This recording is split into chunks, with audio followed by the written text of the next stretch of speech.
રોટલી આપણો મુખ્ય આહાર છે. દરેકના ઘરમાં રોટલી તો બને ને બને જ. અને આવા સંજોગોમાં જ્યારે તમને ડાયાબિટીસ થાય અને તમને કોઈ એવું કહે કે હવે તમે રોટલી ના ખાતા, તો તમને ખૂબ મોટો આઘાત લાગે છે.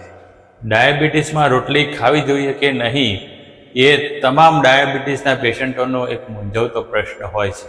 પરંતુ દોસ્તો, તમે જરાય મૂંઝાતા નહીં, જરાય આઘાત ના લગાડતા. આજે હું તમને આખું અઠવાડિયું 7 દિવસ અલગ અલગ વેરાયટીની રોટલી બતાવવાનો છું. આ રોટલી શુગર ફ્રેન્ડલી હશે અને તમારું શુગર એકદમ સ્પાઇક ના થઈ જાય એનું ધ્યાન રાખીને તમને હું તમામ 7 દિવસના 7 અલગ અલગ રોટલીઓના પ્રકારો બતાવવાનો છું. આ રોટલી શુગર નહીં વધારે, એટલું જ નહીં, આ રોટલી તમારા માટે સુપરફૂડ સાબિત થવાની છે. ડાયાબિટીસવાળા માટે રોટલી બનાવવા માટે જ્યારે ઘઉંના લોટમાં આપણે બીજો કોઈ લોટ ઉમેરીએ તો ઘણીવાર એવું થાય કે રોટલી કડછી થઈ જાય, કડક થઈ જાય. તો દોસ્તો, આજે હું તમને સોફ્ટ મુલાયમ રોટલી તમે મોઢામાં મૂકો ને સ્વાદ આવે અને એકદમ ઓગળી જાય એવી સરસ રોટલી બનાવતા શીખવાડવાનો છું. એના માટે એવી ટિપ્સ આપીશ વિડીયોના અંતમાં. તમને એવી ટિપ્સ મળશે જે ટિપ્સથી તમારી રોટલી, તમારી આ શુગર ફ્રેન્ડલી રોટલી એકદમ મુલાયમ, સોફ્ટ, સ્વાદિષ્ટ બને. અને સાથે સાથે વિડીયોના અંતમાં હું તમને પ્રમાણમાં પણ આપવાનો છું કે તમારે ઘઉંના લોટમાં બીજો લોટ કેટલો ઉમેરવો જોઈએ તો રોટલી સોફ્ટ રહે. તો ક્યાંય જતા નહીં, મારી પાસે જ રહેજો. હું છું દીપ્તેશ અને તમે જોવાનું શરૂ કરી દીધું છે હેલ્થ કેમ્પસ. હરાવો ડાયાબિટીસને આપણું આ મિશન છે. આ મિશન ઇન્ડિયાના 101 મિલિયન લોકોને ડાયાબિટીસમાંથી ઉગારવા માટે છે. અને આ મિશનનો આ વિડીયો તમને રોટલી ખાતા જે તમે ડર લાગે છે, આ ડર વગર તમે રોટલી ખાઈ શકો. એ રોટલી સ્વાદિષ્ટ હોય અને મુલાયમ હોય, આ બધી ચોક્કસ ઇન્ફોર્મેશન આજે તમને આપવાનો છે. દોસ્તો, તમને આટલું સાંભળીને એક કુદરતી પ્રશ્ન થશે જે નોર્મલ છે કે આપણું શુગર રોટલી ખાવાથી કેમ વધતું હશે? આપણે રોટલીમાં ખાંડ તો નાખતા નથી. દોસ્તો, એનો જવાબ છે રોટલીના લોટની GI એટલે કે ગ્લાયસેમિક ઇન્ડેક્સ. ગ્લાયસેમિક ઇન્ડેક્સ એક એવો આંકડો છે જે આંકડો જેટલો વધારે એટલું એ પદાર્થ, એ ખોરાક તમારી શુગર વધારે અને જેની GI ઓછી હોય એ ખોરાક તમારી શુગર એકદમ વધારી ન શકે. દોસ્તો, ઘઉંની GI કુદરતે તો ફક્ત 30 રાખીને આપેલી છે. ઘઉંનો એક દાણો તમે લો તો એ દાણાની GI 30 જ છે, પરંતુ મુશ્કેલી આપણે જ ઊભી કરેલી છે. જ્યાં દોસ્તો, કુદરતે એક સરસ વ્યવસ્થા કરેલી હતી. કુદરતે બંને પ્રકારનું ધ્યાન રાખેલું હતું. જે બીજ છે, જે ઘઉંનો દાણો છે, એક બીજ છે. એ બીજમાંથી જ્યારે છોડ ઉગે તો એ છોડને પ્રારંભિક પોષણ મળે અને એનો અંકુર ફૂટે જમીનમાંથી, એની તાકાત રહે. એના માટે કુદરતે એવું કર્યું કે ઘઉંના દાણાની વચ્ચે કાર્બોહાઈડ્રેટ્સ ભરીને આપ્યા, જે તરત, જે ઇન્સ્ટન્ટ તાકાત માટે જરૂરી હોય. એના સિવાય કુદરતે આપણું ધ્યાન પણ રાખ્યું. કુદરતને ખબર હતી કે બધા દાણા ખેતરમાં વાવવા માટે નહીં વપરાય, ખાવા માટે પણ વપરાશે. તો કુદરતે ઘઉંના એ ભાગ જે છે વચ્ચેનો, એની આજુબાજુ તત્વોથી ભરેલા પડ આપ્યા. હવે આપણે માણસોએ એક ભૂલ કરી કે આ જે કુદરતી પડ ભગવાને આપ્યું હતું એ પડને આપણે છોલી નાખીએ છીએ. અને જેટલું આપણે પ્રોસેસ કરીએ ઘઉંના દાણા ઉપર એટલું એ પડ નાશ પામે.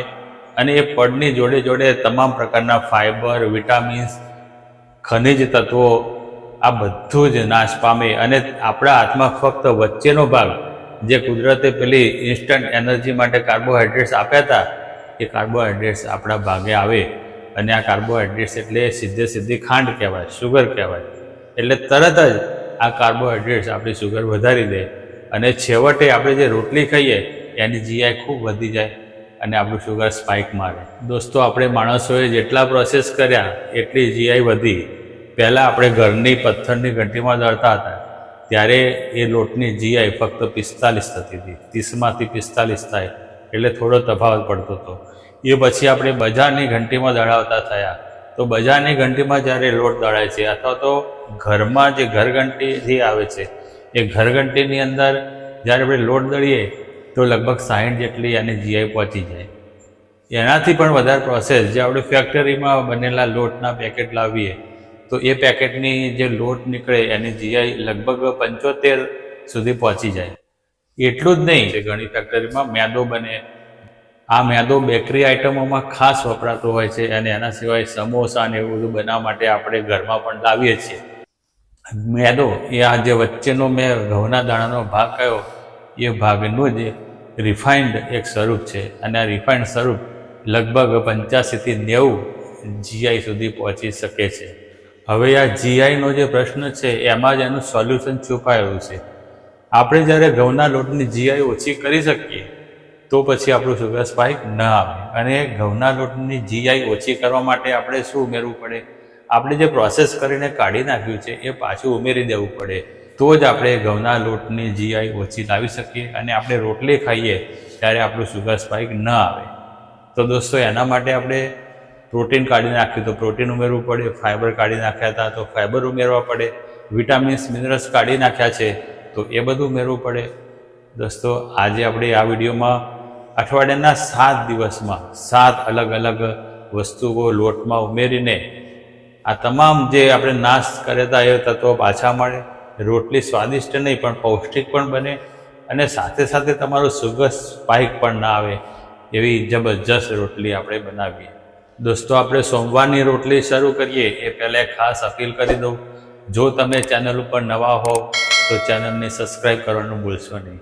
આ વિડીયોને લાઈક કરજો, આ વિડીયોને હાઈપ કરજો, એક સરસ મજાની કોમેન્ટ કરજો અને તમારા મિત્રોને સગા સંબંધીમાં આ વિડીયોને શેર કરજો, જેથી આ સમાજ માટે ફાયદાકારક વાત ફેલાય અને બધાની તબિયત આપણે સારી કરી શકીએ અને ખરેખર હરાવો ડાયાબિટીસનું મિશન સક્સેસપૂર્વક આપણે પાર પાડી શકીએ. દોસ્તો આપણે સોમવારે ઘઉંના લોટમાં ઉમેરીશું જવ. જ્યાં દોસ્તો જવની અંદર સોલ્યુબલ ફાઇબરનો ખજાનો હોય છે અને સોલ્યુબલ ફાઇબર અનેક કામ કરશે. સૌથી પહેલું તો તમારું સુગર સ્પાઇક અટકાવશે, કારણ કે ફાઇબર તમારા શુગરને ઘેરી વળશે અને સ્પાઇક નહીં થવા દે. બીજો ફાયદો એ છે કે આ જે ઘેરી વળવાનો સ્વભાવ છે ફાઇબરનો એ તમારા ખરાબ કોલેસ્ટ્રોલને પણ ઘેરીને તમારા શરીરમાંથી ડાયરેક્ટ બહાર કાઢી નાખશે અને તમારું કોલેસ્ટ્રોલ કંટ્રોલ થશે એટલે તમારી હાર્ટ હેલ્થ સારી થશે. સાથે સાથે તમારું વજન, જે વેટ મેનેજમેન્ટ આપણે કહીએ, વજન બહુ વધી જતું હોય તો એ પણ કંટ્રોલમાં કરશે. એના સિવાય ફાઇબરનું એક સરસ કામ છે, આપણા સારા બેક્ટેરિયાનો ખોરાક અને રહેવાનું ઘર છે. તો એના લીધે તમારું પાચન સુધરશે. એટલું જ નહીં, આપણું બ્રેન ને ગટ એક્સિસ હોય છે, બ્રેન ને ગટ જોઈન્ટ હોય છે. તમારું ગટ જ્યારે પ્રફુલ્લિત રહેશે તો તમારું મગજ પ્રફુલ્લિત રહેશે અને તમારો આખો દિવસ સરસ જશે. એના સિવાય આજે સરસ મજાના ફાઇબર અને જવમાં રહેલું પ્રોટીન અને બધા વિટામિન્સના મિનરલ્સના તત્વો તમને જમ્યાનો સંતોષ આપશે. આખો દિવસ તમને ભૂખ નહીં લાગે અને સસ્ટેન રિલીઝ એનર્જી તમારામાં ધીમે ધીમે છૂટી પડશે અને આખો દિવસ તમને એનર્જી મળી જશે. દોસ્તો મંગળવારે આપણે ઉમેરીશું ચણાનો લોટ. જ્યાં દોસ્તો જ્યારે તમે ઘઉંના લોટમાં ચણાનો લોટ ઉમેરીને રોટલી બનાવશો તો એ રોટલી સુપર સોફ્ટ મુલાયમ તો બનશે જ, સાથે સાથે સ્વાદિષ્ટ પણ બનશે અને ચણાનું જબરજસ્ત પ્રોટીન તમને મળશે.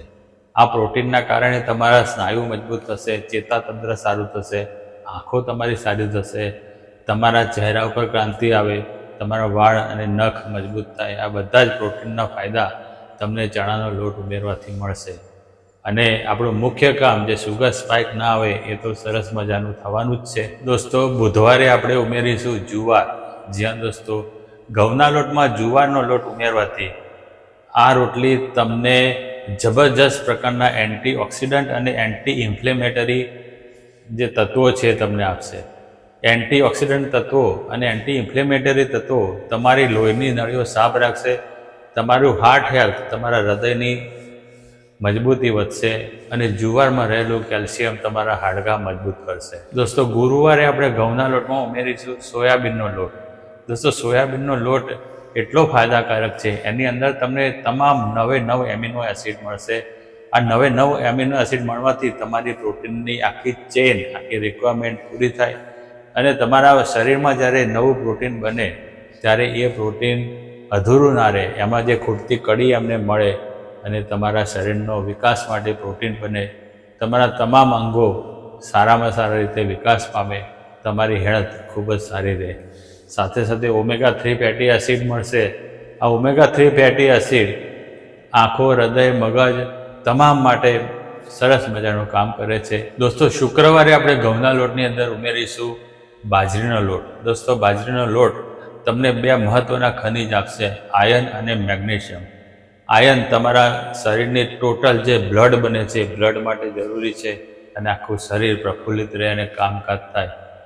મેગ્નેશિયમ એ તમારી ઇન્સ્યુલિન સેન્સિટિવિટી સુધારવા માટે એક ઉત્તમ ખનિજ છે અને ઇન્સ્યુલિન સેન્સિટિવિટી વધારવાથી તમારું શુગર મેનેજમેન્ટ ઉત્તમમાં ઉત્તમ થઈ જશે. એના સિવાય ફાઇબર એના તમામ લાભ તમને આપશે.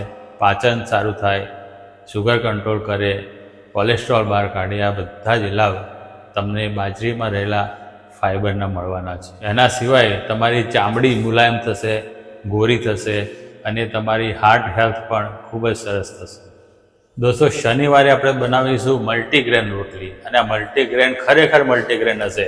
બજારમાં મલ્ટીગ્રેન લખેલા જે પેકેટ આવે છે એમાં તો મલ્ટીગ્રેન આખા તમામ બધા ખાલી 10% જ હોય છે, પરંતુ આપણે સુપર મલ્ટીગ્રેન ઓરિજિનલ મલ્ટીગ્રેન આટો આપણે બનાવીશું. અને આ સુપર મલ્ટીગ્રેન આટો બનાવવા માટે તમારે જોશે 500 ગ્રામ ઘઉંનો લોટ, 200 ગ્રામ જવનો લોટ, 150 ગ્રામ ચણાનો લોટ, 100 ગ્રામ જુવારનો લોટ અને 50 ગ્રામ સોયાબીનનો લોટ. અને દોસ્તો, રવિવારની રોટલી તો એકદમ ઇન્ટરેસ્ટિંગ અને એકદમ ટેસ્ટ પડી જાય એવી બનશે. જ્યાં દોસ્તો રવિવારે આપણે બનાવીશું મેથીની ભાજી નાખેલી રોટલી. જ્યાં દોસ્તો તમારા ઘઉંના લોટમાં 2:1ના પ્રમાણમાં તમારે ભાજી ઝીણી સુમારીને અને થોડી સોતે કરીને નાખવાની છે. જો તમે સોતે નહીં કરો તો પણ ચાલશે, પણ સોતે કરવાથી ટેસ્ટ એકદમ આખો અલગ જ સરસ થઈ જતો હોય છે. તો દોસ્તો, જો 2 ભાગ તમે ઘઉંનો લોટ લીધો હોય તો 1 ભાગ તમારે ઝીણી સુમારેલી સોતે કરેલી મેથી લેવાની છે. દોસ્તો, મેથીના ગુણધર્મો તો તમને ડાયાબિટીસ માટે તો ખબર જ છે, ડાયાબિટીસમાં સારું કામ કરશે. એના સિવાય મેથીની અંદર લ્યુટીન ને જેક્સાન્થિન નામના તત્વો હોય, આ તત્વો તમારી રોગ પ્રતિકારક શક્તિ વધારવા માટે ખૂબ અગત્યના છે. એના સિવાય મેથી તમારા પાચન તંત્ર માટે પણ ખૂબ સારી છે, હાર્ટ હેલ્થ માટે પણ ખૂબ સારી છે. દોસ્તો, મેં તમને વચન આપ્યું હતું કે વિડીયોના અંતમાં હું તમને રોટલીમાં જે આપણે લોટ લીધા અલગ અલગ એનું પ્રમાણ માપ બતાવીશ. તો દરેક લોટનું પ્રમાણ માપ તમારે 2:1નું રાખવાનું છે. જો 2 ભાગ તમે ઘઉંનો લોટ લીધો હોય તો 1 ભાગ તમારે જે અલગ અલગ આપણા લોટ હતા એ લોટ લેવાના છે. વાડકીનું માપ હોય તો 2 વાડકી લોટ લો ઘઉંનો, તો 1 વાડકી તમારે એ વેરાયટીવાળો જે લોટ છે, જવ, ચણા, જુવાર, એ બધો લેવાનો છે. તમારી ક્વોન્ટિટી વધારે હોય તો એ જ હિસાબે તમે લોટનું પ્રમાણ બનાવી શકો છો. અને આપણે હવે બીજું વચન જે તમને મેં કહ્યું હતું કે રોટલીને એકદમ સોફ્ટ મુલાયમ તમે મોઢામાં મૂકો ને તરત ઓગળી જાય, સ્વાદ મળે એવી કેવી રીતે બનાવવી. તો રોટલીને સુપર સોફ્ટ બનાવવાની ટિપ્સ હું તમને આપું તો સૌથી પહેલી ટીપ, તમે જ્યારે રોટલીનું લોટ બાંધવા માટે પાણી લો, એ પાણી તમારે હુંફાળું રાખવાનું છે અને એની અંદર 1 જ ચપટી, માત્ર 1 ચપટી મીઠું નાખવાનું છે.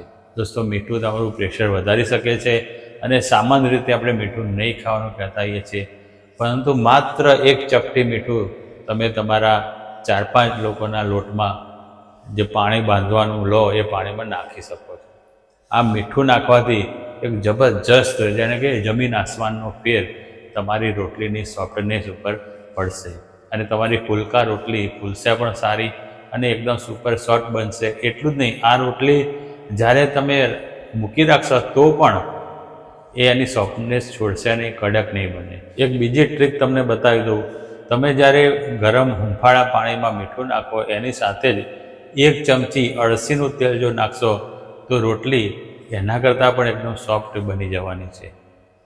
ત્રીજી ટીપ હું તમને આપું તો જ્યારે તમે લોટ બાંધો આ રીતે, તો એને બરાબર 10-15 મિનિટ માટે તમે મસળો, ગૂંદો અને આ રીતે જે તૈયાર કણિક થાય એ કણિકને તમે તરત યુઝ ના કરો. તમે એને 15થી 20 મિનિટનો રેસ્ટિંગ ટાઈમ આપો. આ રેસ્ટ આપવાથી ઘઉંના લોટની અંદર આવેલું ગ્લુટેન નામનું પ્રોટીન એ ડેવલપ થશે. એ ડેવલપ થવાથી એના તાંતણા મજબૂત થશે અને આવું થવાથી તમારી રોટલી સુપર સોફ્ટ બનશે. બીજી એક ખાસ ટીપ તમને આપી દઉં, જ્યારે તમે શુગર ફ્રેન્ડલી આવી રોટલી બનાવતા હોય ત્યારે એને એકદમ કાગળ જેવી કે એકદમ પતલી ના કરો, એને થોડી જાડાઈ આપો. આવી રીતે રોટલી સહેજ થિકનેસવાળી વણવાથી રોટલી સોફ્ટ રહેશે અને પોષણક્ષમ એનું જે પોષણ હોય એ વધી જશે. દોસ્તો હવે તમને થશે કે રોટલી મારે એટલી લેવી જોઈએ, તો દોસ્તો દિવસમાં તમે 2 રોટલી લેશો તો તમારું શુગર નહીં વધારે. કારણ કે રોટલીની જે કેલરી હોય છે, એક રોટલીની કેલરી આપણે 100 હોય છે, 2 રોટલી ખાશો તો તમને 200 કેલરી મળશે. એ તમારી ટોટલ કેલરીની રિક્વાયરમેન્ટ 2000 હોય છે, એ 2000ની સામે ખૂબ નાની એમાઉન્ટ છે. બીજો એક પ્રશ્ન તમને થશે કે રોટલીની ઉપર ઘી લગાવવું કે નહીં. તો દોસ્તો રોટલીની ઉપર ઘી લગાવવાથી નુકસાન નહીં પરંતુ ફાયદો થશે. રોટલી ઉપર અડધી ચમચી ઘી લગાવવાથી તમારા લોટનું જે આપણે જીઆઈ રીતે સેટ કરી છે એ જીઆઈમાં હજુ પણ થોડો ઘટાડો થશે. રોટલીની અંદર રહેલું શુગર, કાર્બોહાઈડ્રેટ્સ ખૂબ ધીમે ધીમે તમારા પાચન તંત્રની અંદર થઈને લોહીમાં જશે અને આ રીતે ઘી લગાવવાથી જબરજસ્ત ફાયદો થશે. ગાયનું ઘી તમે જરૂરથી લગાવી શકો છો. એક ખાસ ટીપ તમને આપી દઉં તો રોટલી ખાવા છતાં પણ તમારું શુગર લેવલ ના વધે. દોસ્તો સૌથી પહેલાં તમે જમવાની શરૂઆત કરો ત્યારે સલાડ ખાઓ, પછી શાક ખાઓ, પછી કઠોળની વાડકી હોય તો કઠોળ ખાઓ અને પછી રોટલી અને ભાત દાળનો નંબર રાખો. આ રીતે આ ક્રમમાં જ્યારે તમે ખાશો તો રોટલી ખાવા છતાં પણ તમારું શુગર નહીં વધે. તમારા મનમાં નાનામાં નાનો સવાલ કે નાનામાં નાની બીજી ઇન્ફોર્મેશન જો આ વિડીયોમાં એડ કરવા માટે આવતી હોય તો જરાય મૂંઝાશો નહીં, તરત જ કોમેન્ટ કરી દો. એ કોમેન્ટ તમે કરશો એનાથી આપણી જે કોમ્યુનિટી છે, આપણા તમામ દર્શકો છે, એને ખૂબ સારી જાણકારી મળશે. આજના વિડીયોમાં આટલું જ. ધન્યવાદ. જય હિન્દ, જય જય ગરવી ગુજરાત.